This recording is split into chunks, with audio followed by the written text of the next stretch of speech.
People who used to not believe in ghosts but do now. What experience changed your mind?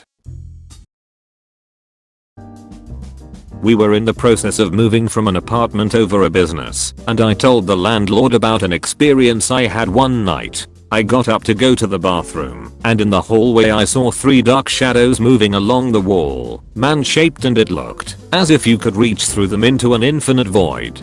I was terrified and started yelling, and my father came out of his bedroom to see what was the matter and said I was dreaming it. I know to this day I wasn't. It was very distinct, and I was standing in the hallway. So as I told the guy I'm glad to leave the place, no offense, he tells me sincerely that years ago the shop was a bakery and there was a fire that burned the place, and it was rented by 3 brothers who perished. He had the most bizarre look on his face, trying to see if I was pranking him. Totally weirds me out to this day.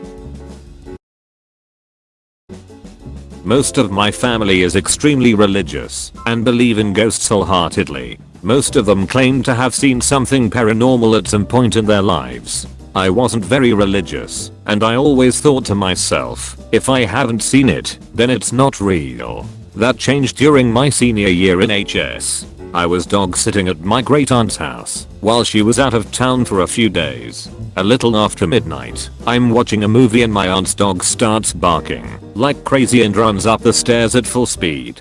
The dog was small but fierce. Suddenly, I clear as day heard a gravelly voice at the top of the stairs say, "Bad doggy." The voice was deep and masculine.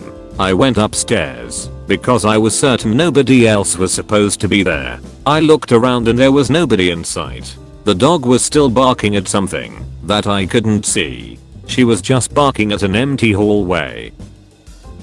That's when I heard footsteps walking away from us down the hall and into my aunt's bedroom.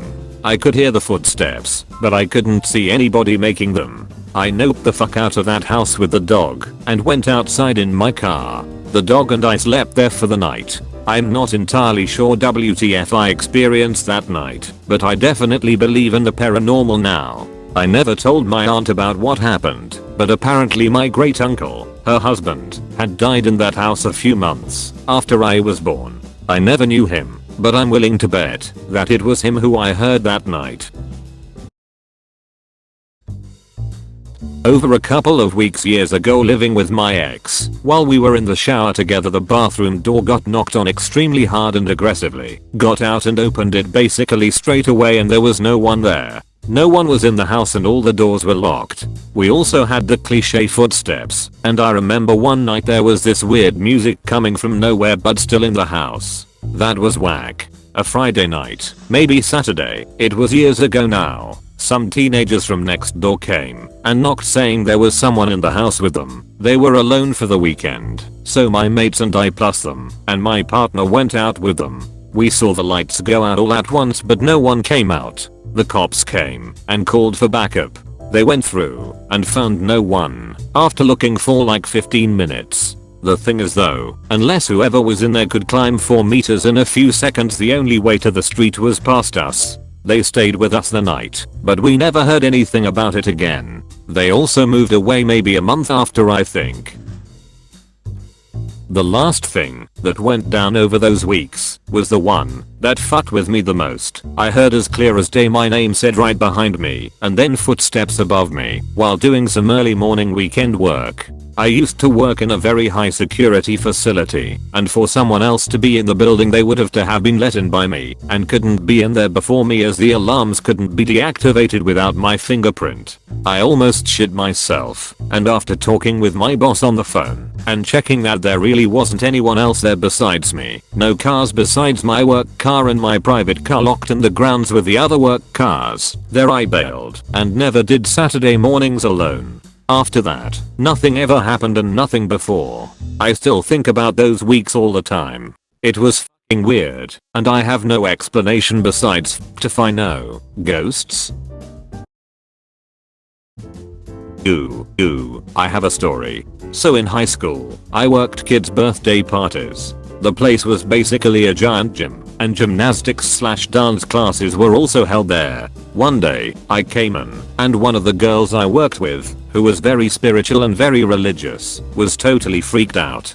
During the gymnastics class she taught that morning, one of the kids was staring up at the ceiling. When she asked the kid what he was doing, he said there's a little boy up there and pointed at the ceiling. Strange enough, but whatever. Kids are weird. Later, two girls who were working a birthday party before mine came out of the gym and were visibly shaken. A pair of 5-year-old twins went down a slide and then stared at the ceiling. They both said that there was a little boy up there in the same spot on the ceiling that the kid from the morning gymnastics class. We all went in and inspected the ceiling. Of course, it was just a regular grey warehouse Y ceiling. But we were all super freaked out at that point. During my party, I was pushing a little boy on the giant swing we had in the gym. He too began to stare at the ceiling.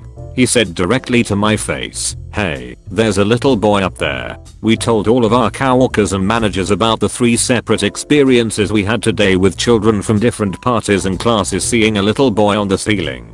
The next day, we had downtime between parties and nobody was in the gym. There are cameras in the gym that allow parents to see their children playing from the lobby. My manager called us out of the break room. "Guys, check this out." We come out and see the screen, which is streaming from the gym, showing that giant swing going back and forth. Nobody's in there. It's just the swing going. I like to think that the ghost was truly a little boy who just wanted to play and he finally got to go on the swing. Could be worse.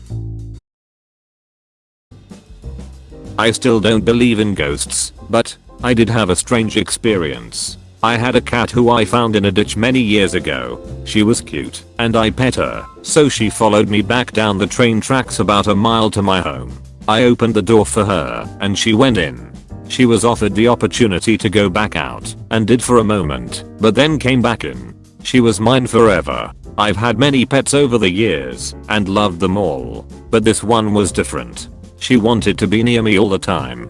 I'd often said I'd never had a cat who made me feel like my personal space was being violated before. She followed me up to bed every night and purred me to sleep. She died fairly quickly. I barely even had a chance to say goodbye. I knew she was ill, having been diagnosed with hypothyroidism, which cat owners will know is not a good thing to hear. Although progress has been made, ask your vets about the pens. They've worked miracles for my current cat who also has it. They vomit their food up and waste away slowly, eventually succumbing to either congestive heart failure or kidney damage. She had taken a turn for the worse, and I thought her treatment wasn't working. On examination, they found tumors in her stomach and liver. She had been dealt a mortal blow and was only going to suffer harder and harder. In the most painful one I've ever had to deal with, I put her down, and she even meowed one last time before the end. I forgot to mention that this cat was also the most talkative I've ever had. She frankly wouldn't shut up.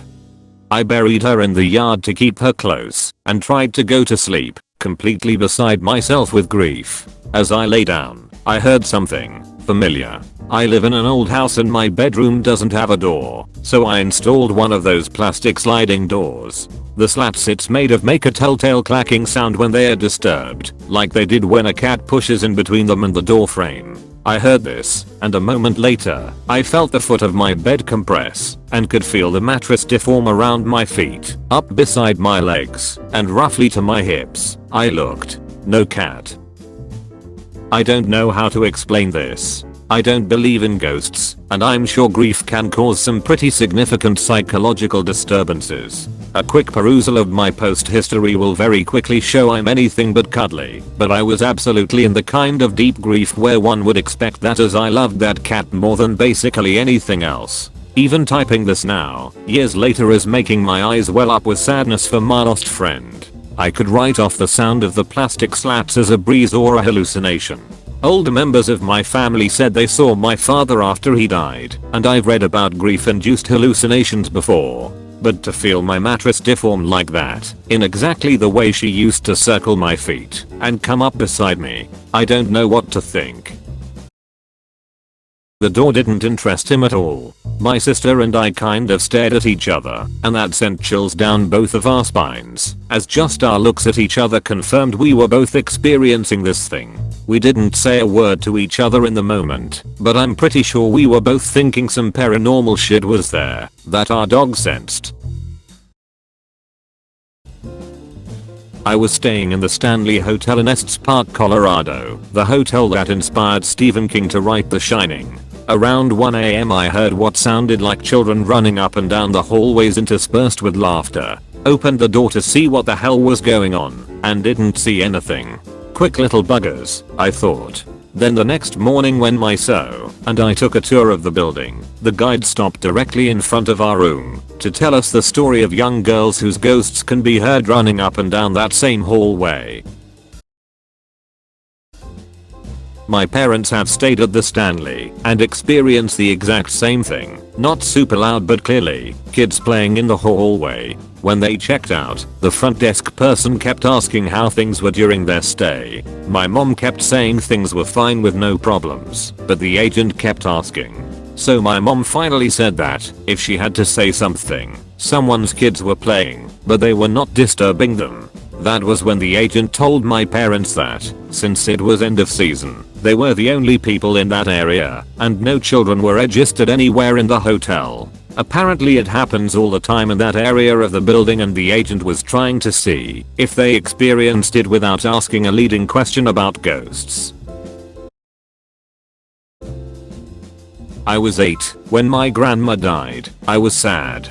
So around 2 months passed, and I was going at grandma's house where my grandpa lives. So I wake up at 3 AM and hear footsteps from bedroom door. I froze. I saw my grandma walking up to me, and she said hello little sweetie and walked away. It was not sleep paralysis, because I could move my hands and feet. At morning I told to my grandpa about it, and he said I've seen grandma almost every night. She likes to visit, so don't be scared next time when you visit.